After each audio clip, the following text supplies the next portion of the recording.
Hello, John Snyder here with UIS Online Math Program, and today I'd like to make a quick video for those of you who have just been accepted into the program with a couple of quick starting points. As always, if you have more detailed questions that you would like to contact me directly, please do through email or telephone. Also, if you have suggestions for these quick start guides for the math website, please send those in. Our goal is to make this as accessible and helpful as possible. So let's get started. So you should have received from admissions upon acceptance some notifications by email, by snail mail, but you will get something that tells you you've accepted and some information on how to get started.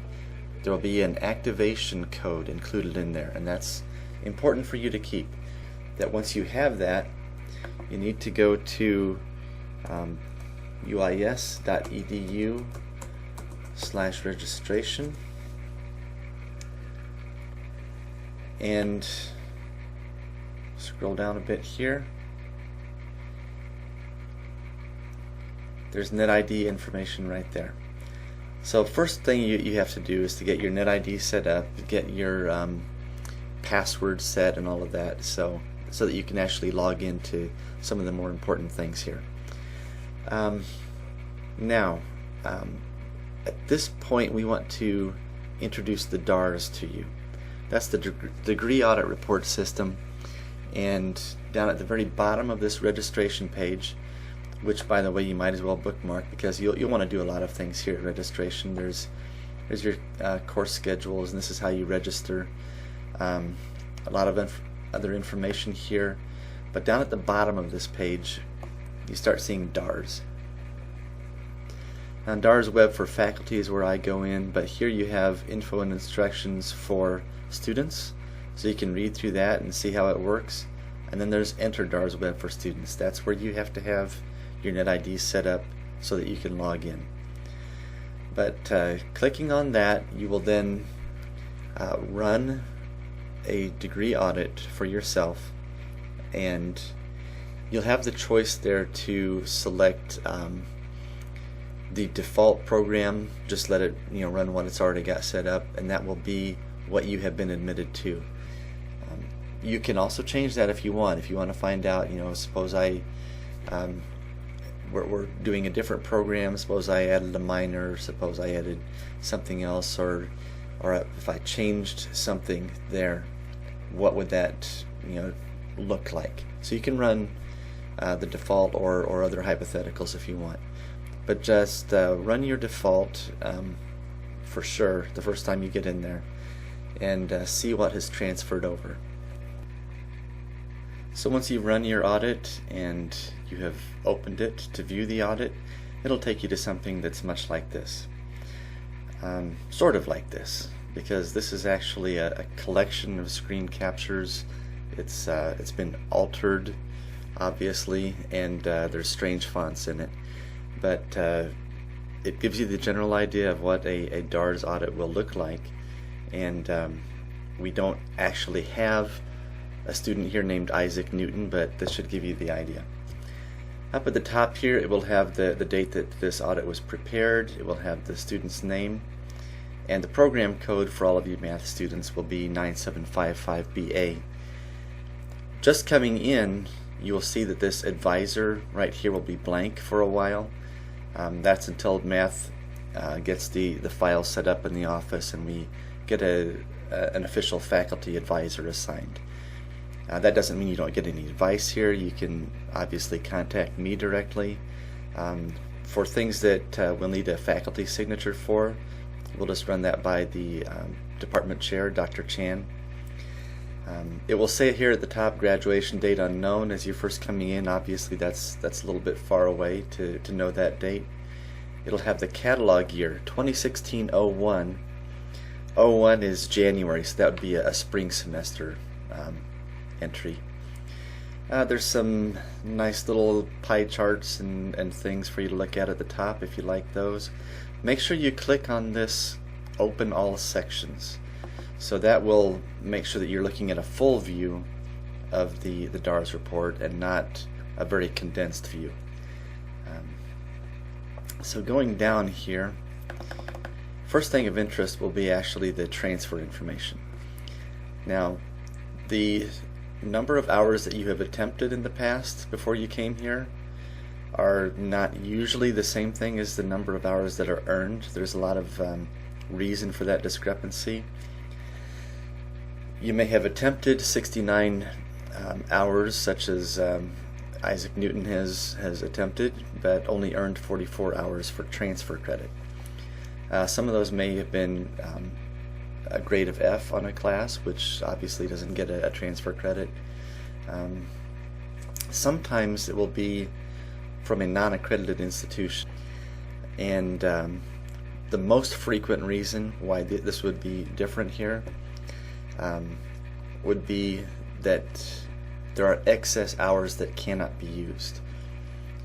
Now, we have some people that will come in with 130, 140 hours, and they still haven't maybe even earned a bachelor's degree, but the maximum transferable credit will be 90 hours. So in that case, it could very well say attempted hours would be well over 100, but earned would be 90. That's the maximum transfer. The maximum transfer of lower division hours is 72. So if you've had quite a few hours from, say, community colleges, those are all freshman and sophomore levels. We can only take up to 72 hours of that lower division credit. Going farther down, obviously, once you've earned 44 hours, you're going to need about 76 more to get to 120 hours. 120 should leave you at the bachelor's degree level, provided you hit all of the requirements along the way. And that's what the DARS report helps you to do. So going down, the next section here is general education. If you have completed all of your general education requirements that Illinois degrees require, this red X over here would be a green check mark. If you see red X's on the left side here, that means that there's something within this category that is not completed yet. So the Gen Ed classes, like the composition and the humanities and sciences, all that, there's 37 to 39 hours required here in Illinois. The very first category here will be written communication. We require composition 1 and 2, and in this case Isaac Newton hasn't done either of those yet, so there's a minus sign in front of written communication. He does have 31 hours of Gen Eds, he just doesn't have all of the categories complete. So he needs both composition 1 and 2. He's done his speech, he's done some humanities, but he still needs 3 more hours there. Okay, down here in social science, that'll be things like economics, history, political science, psychology. He's got 4 hours, but he's going to need 5 more because you need 9 hours total in the social sciences area. These are all pretty self-explanatory, but one thing that could use a little more explanation is the sciences down at the bottom. There's a physical science and a life science required. At least one of them has to have a lab. So here we see that physical geology has been taken, also a biology class. That takes care of a physical science and a life science. However, it looks like neither of these had a lab that, at least that admissions could discern from their evaluation of transcripts. So they put a minus sign here in front of lab science. And that's problematic because you do have to have a lab, and you can't go back and just take a lab. So it looks like Isaac is going to have to take some other science class which does have a lab. And we do have that available online. There is not a whole lot of choice there to try and find a lab science online, but here at UIS we offer fairly frequently a kitchen chemistry class or a chemistry cooks class, which you can find in the Gen Ed website, which I'll show you here in a minute. And those are kind of interesting. You can actually do a lab online from your home. They'll send you a little kit, litmus paper, things like that, some tests that you can do from home, record the results, and then submit that online. And next on here, there we go, the ECHE classes. All undergraduate students are required to take at least 10 hours of engaged citizenship common experience, or the ECHE classes. And you can see here that the first category, 9 hours of that has to be in two of these three categories. There's U.S. communities, global awareness, or an engagement experience, like if you went out and did an internship or something. But you have to make sure that that ends up in at least two of those categories. You cannot take all 9 hours in U.S. communities classes, for instance. And the last hour, you'll see down here at the bottom, is 1 hour of a speaker series.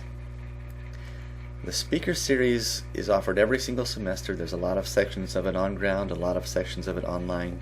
You can find it in the course schedule easily. It's always UNI 301. That's the only chance for that 1 hour. And what they'll do is they will invite speakers here to campus, and you will choose a certain number. I think it's usually 4 of those speakers that you have to listen to during the semester. They'll have you answer a quiz or write an essay question or something to prove that you attended that and were listening, weren't sleeping through it. For the online sections, it will be podcasts, so you can do this from anywhere. So with that, with those 10 hours done, you get a green check mark there. You don't have to do these in order. You can put off the ECHEs until the end if you want to. They're not a prerequisite for anything. But going through the DARS report, you do want to make sure that everything here turns to green, and then you're going to graduate. Next section here is the most interesting to you math students. Here's the math requirements.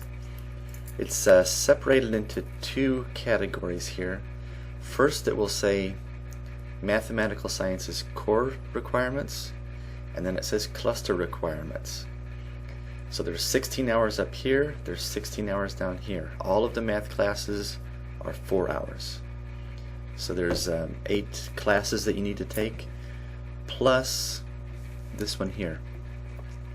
Math 330, the entrance assessment, that's 0 credit hours, but everybody has to take it. It's a test that you take towards the beginning of your time here. Don't take it if you come in without having your all 3 semesters of calculus done. So you want to have those done, and then in the next semester you'll be taking Math 330. It's 0 hours, and that means you're not going to have to pay anything for it as long as you're taking it with something else. If you take a 0 hour class and nothing else in that semester, then you end up paying all the semester fees. There wouldn't be any tuition costs, but you're paying the fees for that semester. So take that class with something else. Make sure that you've had Calc 3 done before you take it, because there will be a lot of calculus questions in there. It's a one-time test. It doesn't really add to your weekly load. You'll be given a blackboard for this, just like any other class. There will be the test posted in there. There'll be a deadline that you have to submit it by, and so it's just a one-time thing. But these 16 hours up here in the core requirements, these are all the required classes. All of the math majors are going to take these. Everybody has to have linear, advanced calc, math stats 1, and operations research methods. These are all 4 hour classes. Linear is worthy of mention here, because that is going to be a prerequisite for a lot of these other things here. Take linear as early as you can. Do not take it before you've had a Calc 2 completed. If you sign up for Calc 2 and linear at the same time, the instructor is liable to just have you removed from that class. You have to have your at least Calc 2 done, then take your linear. Many of you will have some linear from somewhere else transferred in. Okay, so it's not going to show up here automatically. Admissions will not stick anything in the math core or cluster unless it's approved by math faculty. So you might have some things that are math classes that came in, and math will allow up to 2 of those to transfer in. So that would be up to 8 credit hours of outside upper division math could transfer in. But here's the thing, they have to be consistent with something that we offer here. If you've had linear somewhere else, notice that ours is a 300 level and it transferred in, say you got it at a community college and it's a 100 level intro to linear class. Well, it might have hit on some of the same topics that ours did, but it's not at the same level, so we would not transfer that in as a core requirement. If you've had a linear which is equivalent in level to ours and it also has the same topics, but it's 3 credit hours and ours was 4, that means we're going to have to dig up another math class out of your transfer credits somehow that we can pull an extra hour out of to add to that. So if you have questions on these, it can get very detailed. You can send that to me, and what we'll have to do is fill out a petition and have that looked at to see if we can get that approved. But generally, most of you are going to be taking 32 credit hours of math here.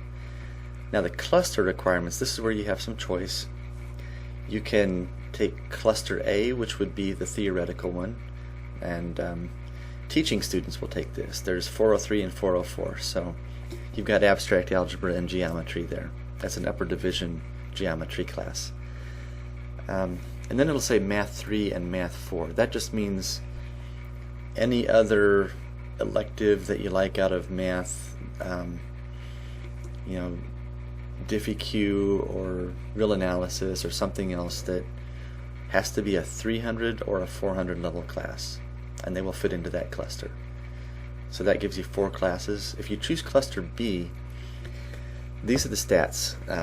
If somebody was going to be, say, an actuary, they'll want to concentrate on the stats classes. 421 statistical methods is offered very frequently.